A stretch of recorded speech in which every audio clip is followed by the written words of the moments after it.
Hi guys. Okay, I have something nak share dengan korang di mana hari tu I dapat satu opportunity untuk interview seorang YouTuber terkenal dekat Indonesia iaitu Risa Saraswati dan juga pengarah Mas Awi untuk pengarah filem kalau korang tengok cerita Danur. So this time diorang ada collaboration together, bekerjasama sekali lagi untuk menghasilkan series dekat Disney Plus Hotstar iaitu Jurnal Risa.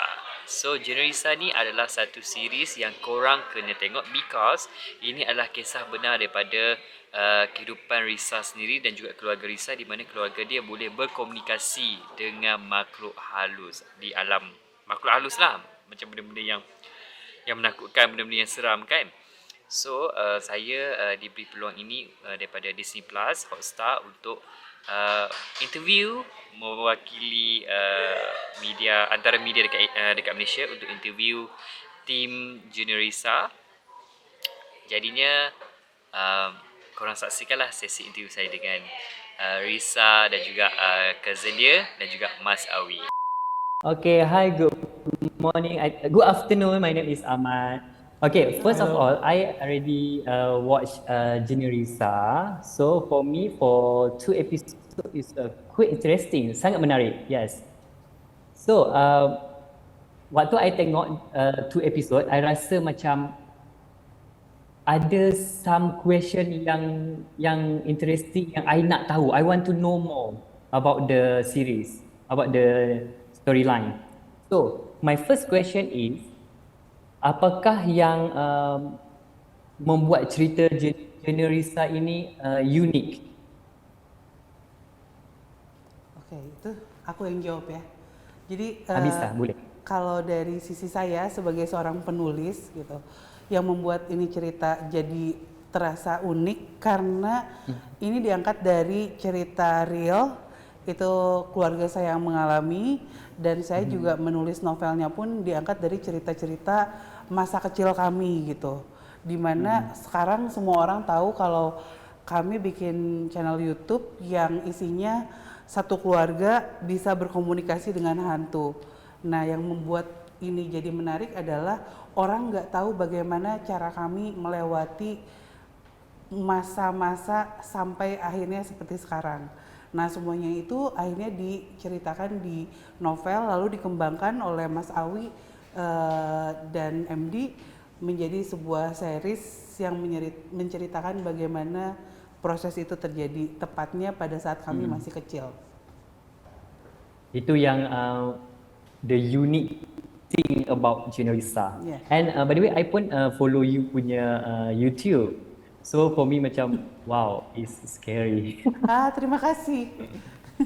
Yeah.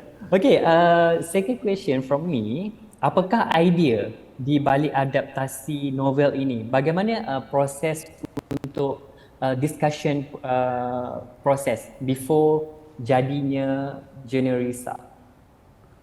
Oke, itu Mas Awi yang jawab atau saya? Aduh, buat saya atau buat Risa? Boleh? Siapa-siapa pun boleh bisa Awi jawab. Oh, oke. Boleh? Iya, karena saya kan sudah bekerja sama dengan Risa dari tahun syuting Danur pertama itu 2016, kita tayang 2017, lalu tambah dekat kan, kita bikin Danur 2, Danur 3, jadi kayak saya sudah tahu lah apa yang Risa suka gitu, dan Risa kan kenal banget dengan fansnya, dengan penggemarnya ya.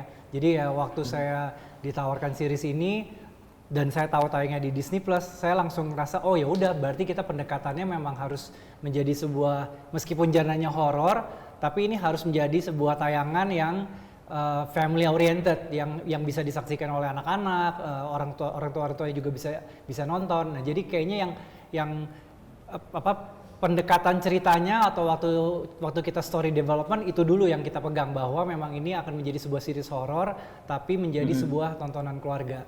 Nah, terus yang bikin menariknya lagi, waktu kita bikin film Danur 1, di act pertamanya Risa masih kecil, umur 7 atau 8. Act kedua langsung besar. umur 18-19. Nah, jadi antara dia umur 8 sampai 17-18 tuh kita nggak tahu ceritanya seperti apa. Nah, kesempatan kita lah ini sebagai filmmaker di balik Danur Universe untuk bercerita mengenai Risa di antara umur 8 sampai 17. Jadi jurnal Risa ini terjadi pada Risa sekitar umur 11, 12 lah, 12, 13. Itu yang bikin ceritanya sangat unik ya buat saya, dan penggemar Danur Universe pasti akan terpenuhi gitu rasa penasarannya. Ya, bila jujurnya, honestly, bila aku menonton the first episode, aku rasa macam mau menonton lagi. Ya, best. Okay, third question is, apa yang bisa dinantikan audience untuk Generisa ini? Apa yang perlu audience tonton series ini? Untuk semuanya nengok saya semua. Untuk siapa? Risa? Untuk tuan pengarah Niko Pembisa, mungkin? Niko mungkin ya, Niko Risa deh. Pembisa, Niko pun bisa. Okay. Mungkin pertanyaan-pertanyaan teman-teman jurnalisa, penonton jurnalisa yang nonton YouTube akan terjawab di series ini gitu. Pertanyaan-pertanyaan mereka yang menanyakan kisah-kisah kita semasa kecil kita. Karena sejauh ini belum ada atau belum pernah kita ceritain katanya. Gimana serunya masa kecil kita akan terjawab di sini semua gitu. Ini memang kisah benar kan? Iya. Yes. Menarik. Okay, and my last question is, apakah kepercayaan, culture belief, budaya ataupun tabu yang ditonjolkan dalam Generisa ini? Macam aku nonton first episode and second episode is bila mau masuk tempat orang kita perlu minta izinnya dulu, betul? Bila masuk tempat orang kita tidak boleh suka hati buang sampah. So apa kepercayaan lain yang ditonjolkan dalam series ini? Jadi kita tumbuh di tahun 90-an itu dengan banyak mitos. Ya kan?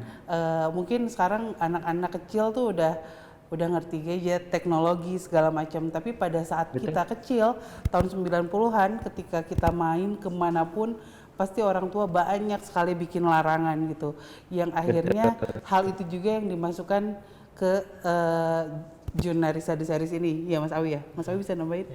Iya, kita memang seperti ada pesan-pesan kayak saya lupa either di episode 1 atau 2 di mana mereka masuk ke hutan. Nah, di situ kan karakter Niko kita bikin cuek kan. Jadi dia kayak sorry pipis sembarangan gitu. Lalu mereka makan juga buang sampah sembarangan. Nah, di situ tuh mereka akan kena teguran tuh kalau bahkan masuk ke daerah baru ya kita juga harus ngejaga daerah itu. Gitu. Tak izin. Itulah sedikit kepercayaan yang diangkat dalam Generisa ini. Okey, itu saja daripada saya. Terima kasih kalian for your time. Terima Thank you so kasih. much. Terima kasih. Bye-bye. Bye. Dah tengok kan? So macam mana? How about you guys? So okay? So itulah sedikit snippet. Bukan sedikit snippet. Maksudnya itu bukan snippet dah. Itu memang interview session and kita orang diberi masa macam sekejap je. I think dalam 10 minutes untuk sesi punya interview tu. Jadinya memang sekejap saja dapat interview dengan diorang secara online dekat diorang berada di Indonesia. Dan hari itu juga bercakap mengenai Generisa, hari itu juga seramai lebih kurang 12 KOL yang KOL termasuk TikTokers, YouTuber dekat Malaysia ni, content creator dekat Malaysia ni berkumpul di restoran Paku dan Pontianak, Jalan Geni untuk adakan sesi macam round table discussion about the horror movie, about the bukan horror movie je, about the Generisa ni. So dia orang dapat berpeluang untuk menyaksikan episod 1 Generisa dekat Disney+ Hotstar Malaysia. So waktu discussion punya table tu, round table, semuanya berjalan dengan lancar dan semuanya happy. Kita not really happy but happy because dapat spend time together. And one more thing is kita dapat mendengar cerita seram daripada ramai content creator yang datang, which is 12 orang KOL content creator yang datang. Dan I am the host. Bukan host tuan rumah, bukan. host untuk pengacara untuk MC ya, MC untuk event daripada Disney Plus Hotstar. So nantilah kita share session tu dekat YouTube nanti. Okay, thank you so much guys. Jangan lupa untuk like dan subscribe juga. Alright, okay, bye. Assalamualaikum.